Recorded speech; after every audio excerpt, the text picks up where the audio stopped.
ये दोनों मछलियां सोशल मीडिया पे काफी ज्यादा दिख रही हैं और लोग इसे पृथ्वी के अंत का एक संकेत भी मान रहे हैं। लेकिन क्या इनके दिखने की वजह सच में यही है? ये एक और फिश है और जापान में इसे messenger of sea god palace के नाम से जाना जाता है, यानी कि समुद्र देवता का एक दूत। और ये दूत तभी सतह पर दिखाई देता है जब कोई बड़ा नेचुरल डिजास्टर होने वाला होता है। जैसे कि 2011 में जो जापान में सबसे बड़ा सुनामी और अर्थक्वेक आया था, उसी के कुछ दिन पहले ये और फिशेस 20 से ज्यादा की मात्रा में सतह पर देखी गई थी। तब से जापान में ये माना जाने लगा है कि जब भी ये मछलियां दिखाई दे सतह पर, तब ये किसी न किसी नेचुरल डिजास्टर का संकेत जरूर है। और ग्रीक माइथोलॉजी में भी ऐसी मान्यता है कि गहरे समुद्र में एक बहुत ही भयंकर समुद्री राक्षस रहता है जिसे लिवियथन नाम से जाना जाता है। वो जब भी जागता है तब उसके डर से सारे क्रीचर्स जो है वो समंदर के तट पे आकर अपनी जान दे देते हैं। और इसी तरह से ऑस्ट्रेलिया के बीचेस पर और इंडिया में केरला के बीचेस पर भी ऐसे बहुत सारे इंसिडेंट देखे गए हैं जहां पे मछलियां समंदर के तट पे आकर अपनी जान दे रही हैं। तो क्या ये सारी बातें एक ही तरफ इशारा कर रही हैं? चलिए जानते हैं इस वीडियो में। दुनिया का 70% हिस्सा समंदरों से घिरा हुआ है और इन समंदरों की गहराइयों में क्या है वो आज तक हमें उसकी पूरी जानकारी नहीं है। जितनी नॉलेज हमें स्पेस के बारे में है, उतनी नॉलेज शायद हमें अपने ही समंदर के बारे में नहीं है। अगर समंदर की गहराई की बात की जाए तो आप इसे 4 भागों में बांट सकते हैं। सबसे ऊपर होता है द सनलाइट जोन।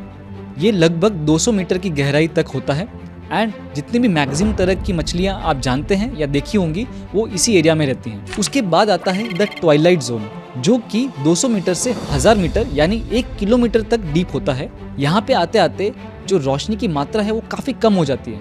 इसके बाद की जो गहराई है उसे कहते हैं द मिडनाइट जोन, जो कि रेंज करता है 1 किलोमीटर से 4 किलोमीटर तक। और यही घर है उन डीप सी क्रीचर्स का जिनकी हम शुरुआत से बात कर रहे हैं, जो कि कभी भी सनलाइट जोन की तरफ नहीं आते हैं। मिडनाइट जोन में रोशनी बिल्कुल भी नहीं पहुंच पाती है और यहाँ पे पानी का प्रेशर इतना ज्यादा हाई होता है कि इंसान तो क्या, यहाँ पे नॉर्मल मछलियां भी नहीं पहुंच पाती। और इसके बाद की गहराई को द एबिस के नाम से जाना जाता है और ये 4 किलोमीटर से 6 किलोमीटर की गहराई में पड़ता है। ये जगह है एक्सट्रीम कोल्ड और कंप्लीट डार्कनेस की। यहाँ पे एंगलर फिश जैसे वियर्ड क्रीचर्स पाए जाते हैं। जैसे आपने एंगलर फिश को देखा हो तो उसके ही शरीर पे वो एक हेडलैम्प लेके घूमता है और इसी लाइट का इस्तेमाल वो अपने शिकार को आकर्षित करने के लिए भी करता है। और इतनी गहराई और अंधेरे में रहते रहते यहाँ के क्रीचर्स ने अपनी आंखों को और बाकी सेंसर्स को इस तरह से डेवलप किया है कि ये ज्यादा रोशनी सहन नहीं कर सकते। और समंदर में इससे भी ज्यादा गहरे पार्ट्स होते हैं जिसे हम ट्रेंच जोन कहते हैं। और अब तक हमने जो सबसे गहरा ट्रेंच खोज निकाला है उसे हम चैलेंजर डीप कहते हैं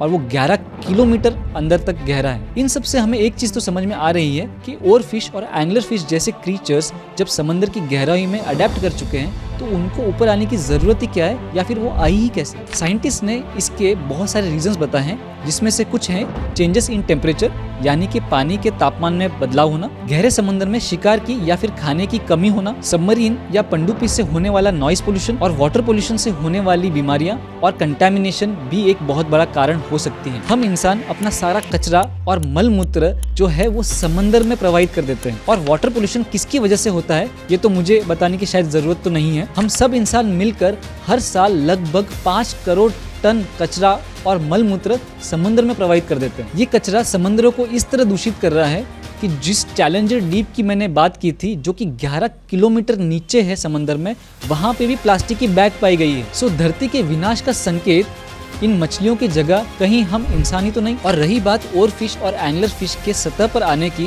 और उसका नेचुरल डिजास्टर से कनेक्शन होने की, उसका 5% से भी कम चांसेस है। और वो 5% में क्या है और क्यों है वो अभी समझते हैं। कि जितने भी क्रीचर्स समंदर पे आके अपना दम तोड़ रहे हैं वो रिंग ऑफ फायर एरिया के आसपास ही बिलोंग करते हैं। रिंग ऑफ फायर समंदर का वो हिस्सा है जहाँ पे उसकी गहराइयों में सबसे ज्यादा हलचल या सिस्मिक एक्टिविटीज होती हैं। और ये जो एरिया है वो फॉल करता है Australia, Asia, Japan, north America से लेकर साउथ अमेरिका तक। सो जब भी इस एरिया में डीप सी के अंदर कोई भी अर्थक्वेक या वॉल्केनिक इरप्शन होता है, तब न सिर्फ ओर फिश या एंगलर फिश बल्कि समंदर के सारे क्रीचर्स जो हैं वो डर के सतह पर आने की कोशिश करते हैं। और रही बात भूकंप और अर्थक्वेक के होने की, तो इसके भी कुछ रीजन समझ लेते हैं। अगर हम पृथ्वी के स्ट्रक्चर को ढंग से समझें तो जो जमीन और समंदर का जो हिस्सा है पूरा का पूरा अर्थ क्रस्ट में समाया हुआ है, जो कि पूरे अर्थ का 1% भी नहीं है। ये क्रस्ट रेस्ट करता है हमारे सॉफ्ट मैंटल पे और मैंटल एक्चुअली तैर रहा है 2000 किलोमीटर गहरे लावा के ऊपर। और अगर हम इस मैंटल की जब बात करें तो ये मैंटल काफी सारे टुकड़ों में बटा हुआ है,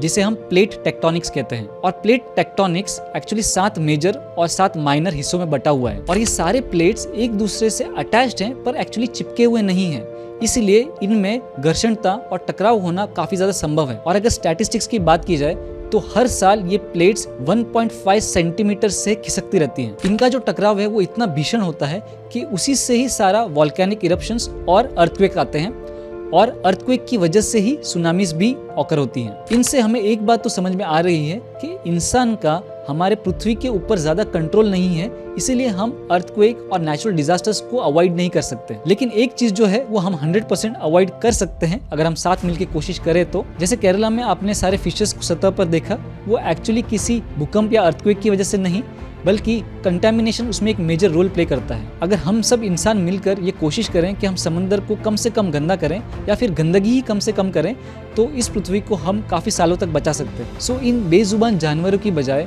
हमें खुद के ही कर्मों को एक संकेत मानना चाहिए और इस धरती को हमें बचाने की कोशिश करनी चाहिए। अनडिजाइन पे हम ऐसे ही इन्फॉर्मेटिव वीडियोस बनाते रहते हैं और पॉडकास्ट भी करते हैं। और अगर आप चैनल पे नए हैं तो सब्सक्राइब कर लीजिए। चलिए मिलते हैं अगले किसी वीडियो में।